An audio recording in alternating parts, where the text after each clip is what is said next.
엄마, 저는 빚 때문에 더 이상 학교를 못 다닐 것 같아요. 학비를 내는 게 너무 부담스러워요.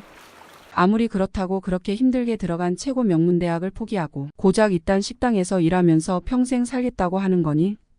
우리가 그러라고 없는 돈 털어서 너를 가르쳤는 줄 알아? 제발 다시 생각해. 돈은 어떻게든 마련해보마.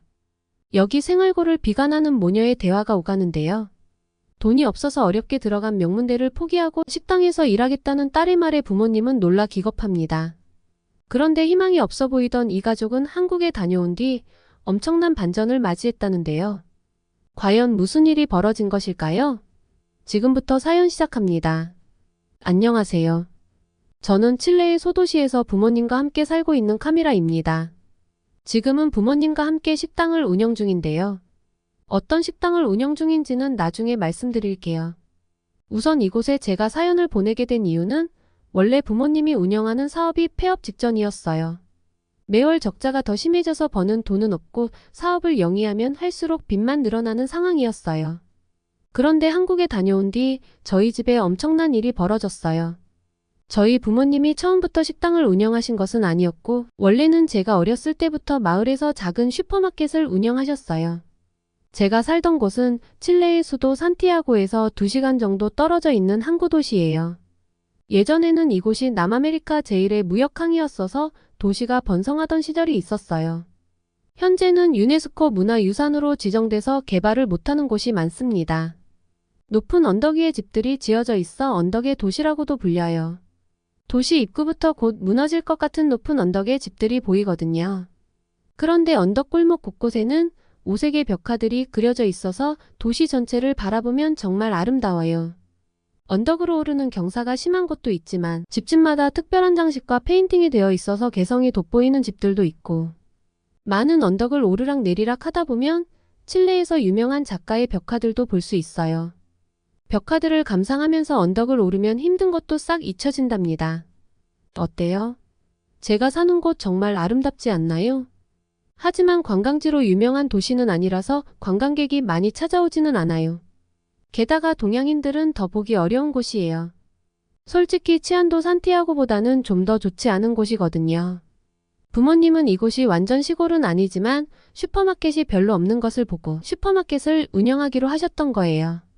그런데 마을은 작고 주변에 다른 대규모 상점이 많이 없어서 경쟁이 치열하지 않은 만큼 손님들도 적었습니다. 부모님은 마을 사람들에게 필요한 다양한 상품을 제공하려고 노력하셨는데도 슈퍼마켓의 매출은 미미한 수준에 머물렀어요. 그래서 아버지는 근검절약하시는 습관이 몸에 배이셨어요. 저희 아버지는 매일 같은 옷을 입으셨고 필요하지 않은 것은 절대 사지 않으셨습니다.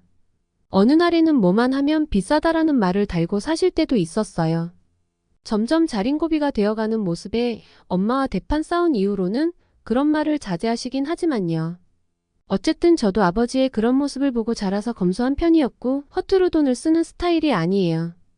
그래서 꼭 필요한 물건이 아니면 사달라고 한 적이 없어요. 하지만 배움에 있어서는 항상 욕심이 있어서 제가 읽고 싶거나 공부할 때 필요한 책들은 꼭 사달라고 말씀드렸습니다. 부모님도 공부에 있어서는 돈을 절대 아끼지 않으셨어요. 사야 할 책이 있으면 눈치 보지 말고 언제든지 말하라고 하셨으니까요. 칠레는 생각보다 학구열이 높아요. 저희 부모님도 당신들이 못 먹어도 제게 들어가는 학업비만큼은 아끼지 않으셨던 거죠. 저에게 들어가는 돈은 다 학업과 관련된 것이라 부모님께서는 저에 대한 지원을 많이 해주셨다고 생각합니다. 부모님의 검소한 생활과 저축 덕분에 저는 부족함 없이 하고 싶은 공부는 마음껏 할 수 있었거든요. 그래서 유복하진 않았지만 제가 공부는 정말 잘했어요. 칠레에서 유명 공립대에 입학할 수 있는 성적이었으니까요. 당장 수업료가 너무 걱정이 되긴 했지만요. 성적 우수 장학금을 받아도 저희 집 같은 가정은 감당하기 힘든 액수의 학비거든요. 게다가 한국처럼 4년 과정도 아니고 정규대학은 5에서 6년 과정이 대부분이에요. 사정이 이렇다 보니 대학을 졸업하면 대개 엄청난 빚을 떠안게 돼요. 졸업하고 나서 언제까지 갚을 수 있을지도 모르는 상황이죠. 아마 대학을 졸업하고 직장에 취직한다 하더라도 주말에 추가적으로 아르바이트를 하면서 돈을 더 벌어야 하는 것은 자명한 일이죠. 게다가 학교에는 기숙사도 없어서 주거비도 마련해야 했습니다. 제가 과연 대학에 다닐 수 있을지 걱정했는데 부모님께서는 저 모르게 저의 대학 학비를 저축하고 계셨던 거예요.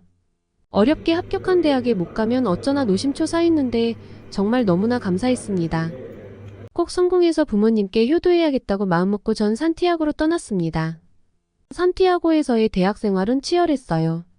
공부도 해야 했고 주거비와 생활비를 마련하기 위해 아르바이트도 병행해야 했거든요. 주말과 주중을 가리지 않고 아르바이트를 하면 빠듯하게 생활을 할 수는 있었습니다. 그런데 저희 집에 문제가 생겼어요. 경기가 좋지 않아서 부모님의 슈퍼마켓에 찾아오는 손님들이 더욱 줄어들고 있었고 집안 사정이 더 안 좋아졌거든요. 부모님은 슈퍼마켓의 운영을 그만둬야 할지도 모른다는 말씀을 하셨어요. 그동안 계속되는 적자에 모아둔 저축도 점점 줄어들고 있다면서 계속 슈퍼마켓을 운영하다가는 모아둔 돈도 다 없어질 위기라는 거였어요. 그 말을 듣는데 아무것도 도움이 되지 못하는 제가 너무 죄송스럽게 느껴졌어요. 그리고 학업을 잠시 중단해야 할 것 같다는 생각이 들었습니다. 당장 부모님의 생활 안정이 먼저라고 생각했으니까요. 부모님은 괜한 말을 했다면서 제 학비는 걱정 없으니 학교는 계속 다니라고 하셨지만 저는 도저히 그렇게 할 수가 없어서 부모님 몰래 학교를 휴학했습니다. 돈을 벌어서 제 학비는 제가 내야 부모님도 남은 노후 생활을 할 수 있을 것 같았거든요. 그래서 아르바이트를 했던 식당에서 직원으로 일하기 시작했어요. 그 식당은 산티아고에서 꽤 유명한 한식당이었어요. 손님이 끊이지 않는 곳이라 정말 바쁘게 일해야 하는 곳이었습니다. 하루 종일 식당에서 서빙하고 집에 돌아오면 팔다리 어깨 무릎까지 안 쑤시는 곳이 없었어요. 식기가 정말 무거웠거든요. 그리고 제가 일을 하면서 더 힘들었던 점은 남자 손님들이 성희롱 비슷하게 하면서 팁을 주곤 했는데 그게 정말 자존심이 상하더라고요. 그런데 한국인 손님들은 대부분 매너가 정말 좋으셨어요. 정말 기억에 남는 손님이 계셨는데 주말에는 손님이 더 많아서 정말 바쁜데 한국 가족이 오셨어요. 식사를 다 하고 계산하고 나가시는 도중에 일하는 제 모습이 안쓰러웠는지 제게 돈을 쥐어주며 열심히 일하는 모습이 보기 좋다고 이런 거 다 경험이니 힘내라고 하시더라고요. 그 말을 듣고 눈물이 왈칵 쏟아져서 혼났어요. 원래는 가족 단위 손님들 중 특히 여자 손님들은 절대 팁 같은 거 안 줘요.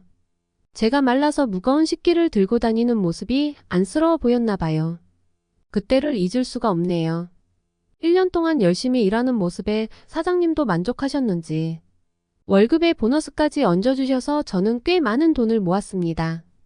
그 돈으로 다시 학교를 등록하려다가 문득 제가 또 언제 부모님을 위해 무언가를 할 수 있을까 생각이 들더라고요. 어차피 저는 젊고 또 일해서 돈을 벌면 되니까 그동안 모은 돈은 부모님을 위해 쓰기로 했어요. 제가 태어나고 지금까지 부모님은 제대로 된 여행 한번 다녀보시지 않으셨어요. 그래서 저는 부모님을 모시고 한국에 가기로 결정했어요. 한식당에서 오래 일하다 보니 한국에 대해서 자연스럽게 알게 된 점도 많아져서 이미 한국이란 나라가 저에겐 정말 친숙했어요. 게다가 한식당에서 자연스레 한식을 자주 먹게 되었는데요. 음식도 제 입맛에 딱 맞아서 저와 입맛이 비슷한 저희 부모님도 분명 좋아하실 거라고 생각했어요. 가끔 한국인 손님이 저희 한식당의 음식이 맛있다고 하시기도 하지만 현지 한국 음식만큼은 아니라는 평가도 있어서 실제 한국 정통의 맛이 어떨지 궁금하긴 했어요. 칠레와 한국이 꽤 먼 거리이긴 하지만 부모님도 더 늙으시면 앞으로 먼 나라 여행은 더 힘들어질 것이라고 생각해서 과감하게 비행기표를 예약했어요. 그리고 부모님을 모시고 한국으로 갔습니다. 나중에 부모님은 제가 학교를 휴학하고 일을 했다는 사실을 알고 많이 속상해하셨지만 나는 젊어서 돈을 또 벌어서 언제든 공부할 수 있으니 걱정 말라고 당차게 말씀드렸어요. 아버지는 이렇게 비싼 비행기를 타고 먼 나라까지 가서 돈을 왜 쓰냐고 돈 아까운지 모른다고 잔소리를 또 시작했습니다.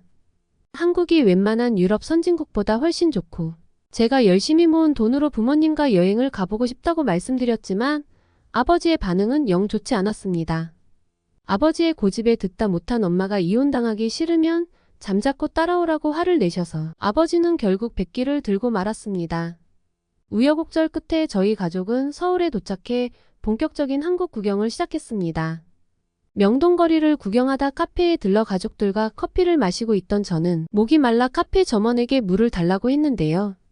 아버지는 또 쓸데없는 곳에 돈 쓴다고 난리도 아니었습니다. 그러나 제가 웃으면서 아버지에게 공짜라고 말을 하자 엄청나게 당황하시더군요. 저희 아버지는 저렇게 깨끗한 물을 공짜로 준다는 것에 충격받은 듯 했습니다. 칠레 레스토랑과 카페에서는 물을 먹으려면 사 먹어야 하는 경우가 많습니다. 물 가격도 비싸서 외식비를 줄이기 위해 식당에서는 물을 한 병만 주문하고 미리 물을 병에 담아가기도 해요. 아버지의 충격은 여기서 끝나지 않았습니다. 한옥마을을 구경하던 중 어머니는 화장실에 가고 싶다는 말을 하셨는데요. 아버지는 조금만 참으라며 곧 저녁 시간이니 식당에 가서 화장실에 가라고 말씀하셨지만 저는 괜찮다며 어머니께 근처에 있는 미술관 내 화장실을 이용하자고 말씀드렸습니다. 아버지는 화장실에 쓸데없이 돈을 쓰냐고 뭐라고 하셨지만 저는 또 화장실도 무료로 쓸 수 있다고 말씀드렸죠. 그러자 아버지는 물도 공짜인데 화장실도 공짜냐며 믿기지 않은 듯 되물어 보셨습니다. 칠레는 식당이나 카페에서 손님만 화장실을 이용할 수 있고 쇼핑몰 같은 곳에서도 유료 화장실을 이용해야 합니다. 많은 나라들이 다들 그러한데 한국은 반대로 웬만한 공중화장실도 무료고 식당에 가서도 급하다고 양해를 구하면 쓰게 해주는 게 보통이라 너무 좋았습니다. 저희 아버지는 한국에 살면 돈 아낄 일이 많겠다며 신기해하셨습니다. 그리고 결정적으로 저희 가족이 한국에 왔다가 역대급 반전 인생을 살게 된 계기가 바로 지금부터입니다. 그날 저녁은 삼겹살을 먹으러 가기로 했어요. 아버지는 또 투덜대셨어요. 칠레에선 먹지도 않는 삼겹살을 왜 한국에 와서 먹어야 하는 것이냐면서 한국을 표현할 수 있는 더 정통 음식은 없냐고 하셨죠. 아버지의 딴지에 점점 한계에 다다랐지만 그래도 저는 일단 따라오시라고 했습니다. 그 식당은 소뚜껑에 삼겹살과 김치, 버섯, 양파, 콩나물 등 이것저것을 모두 올려 구워 먹는 곳이었어요. 사실 칠레에서는 삼겹살을 잘 먹지 않아요. 그리고 먹기도 힘들어요. 칠레에서는 돼지고기의 지방 제거 여부에 따라 내수용과 수출용이 정해지는데 고기의 지방을 제거하는 것이 힘들고 폐기하려면 비용이 들어요. 게다가 지방이라 무게도 더 많이 나가니 폐기 비용을 더 많이 지불해야 하거든요. 그래서 삼겹살처럼 지방이 많은 부위들은 폐기하느니 한국으로 거의 수출을 해요. 제가 한식당에서 일할 때 먹어본 삼겹살의 맛을 잊을 수가 없어서 부모님께도 꼭 맛을 보여드리고 싶었어요. 식당에서는 삼겹살을 알맞게 다 구워주셔서 힘들게 구울 필요도 없었어요. 삼겹살을 먹기 전과 먹고 난 후에 아버지의 표정 변화가 정말 웃겼어요. 탐탁치 않았던 아버지는 삼겹살을 먹자 눈이 휘둥그레지면서 이게 무슨 일이냐고 놀라워하셨어요. 지방이 많아서 느끼하고 돼지고기 특유의 잡냄새가 날 줄 알았는데 고소하고 아삭한 김치와 어우러지는 맛이 정말 좋다면서 젓가락질을 멈추지 않으셨죠. 도대체 이렇게 맛있는 것을 왜 칠레에서는 팔지 않고 한국으로 다 수출을 하는 것이냐며 억울해하셨습니다. 역시나 제 예상이 맞았고 부모님은 정말 맛있게 삼겹살을 드셨어요. 마지막 볶음밥도 빠뜨리지 않았습니다. 한국에서 먹는 것마다 맛있어서 저희는 성공적인 가족여행을 마칠 수 있었어요. 남은 여행 일정도 한국에서 아주 기분 좋게 보내고 칠레로 다시 돌아왔습니다. 그리고 한국 여행을 다녀온 이후 부모님은 지금 슈퍼마켓을 접으셨습니다. 아니, 정확히 말하자면 업종을 변경하셨어요. 그동안 저축한 돈으로 가게 인테리어를 개조하고 삼겹살 식당을 오픈하셨어요. 저도 부모님이 그렇게 과감하게 밀고 나갈 줄은 몰랐는데요. 삼겹살의 맛을 본 아버지는 이건 무조건 성공할 맛이었다고 표현하십니다. 게다가 칠레산과 한국산 삼겹살의 맛이 거의 비슷하다고 하니 한번 해볼 만하다고 생각하셨답니다. 아버지는 삼겹살 식당을 운영하기 위해 고기 납품업체부터 알아보시고 고기를 구워보는 등 사업 공부에 매진하시더니 종국엔 삼겹살 식당을 오픈하셨어요. 물론 현지 한국 삼겹살 식당을 완벽하게 재현하진 못하고 있지만 동네 사람들에게는 아주 인기 있는 식당이 되었습니다. 이곳의 주민들은 펍에 가서 맥주를 마시던 일상을 뒤로하고 이제는 저희 식당에 삼겹살과 소주를 마시러 오는가 하면 타 지역 외부인들도 찾아와서 먹어볼 정도로 인기가 많아지고 있습니다. 덕분에 슈퍼마켓을 운영하던 때와는 차원이 다른 매출을 올리고 있어요. 제 부모님 인생에 있어서 이런 호황기는 없었는데 한국에 여행 간 덕분에 부모님이 식당을 차리게 되셨고 장사도 잘 되어서 너무나 기쁩니다. 다음에 기회가 된다면 한국에 다시 한번 여행 가고 싶네요. 오늘 사연 어떻게 보셨나요? 먹으면 먹을수록 한식에 빠져드는 외국인들을 보며 우리는 하나라도 더 알려주고 권하곤 하는데요. 그런데 유독 한국인들이 외국인들에게 알려주지 않는 음식이 있습니다. 바로 삼겹살 구이입니다. 한 번이라도 먹어보면 어떤 사람들이라도 삼겹살 구이의 매력을 느낄 수밖에 없다는 뜻이기도 합니다. 그만큼 삼겹살 구이는 천재적이라고 할 만큼 맛이 뛰어난 음식이죠. 돼지기름에 구운 김치와 삼겹살 그리고 공깃밥을 함께 볶은 김치볶음밥의 맛은 더 이상 설명할 필요도 없죠. 외국인들 역시 이 볶음밥에 매우 열광한다고 합니다. 특별한 한식 요리보다 한국인들이 일상적으로 먹는 음식을 외국인들이 더 많이 알게 된다면 한식에 대한 사랑이 더 커질 것 같습니다. 끝까지 영상을 시청해주셔서 감사합니다. 여러분의 구독과 좋아요는 영상 제작에 큰 힘이 됩니다. 더욱더 좋은 영상으로 찾아뵙겠습니다. 감사합니다.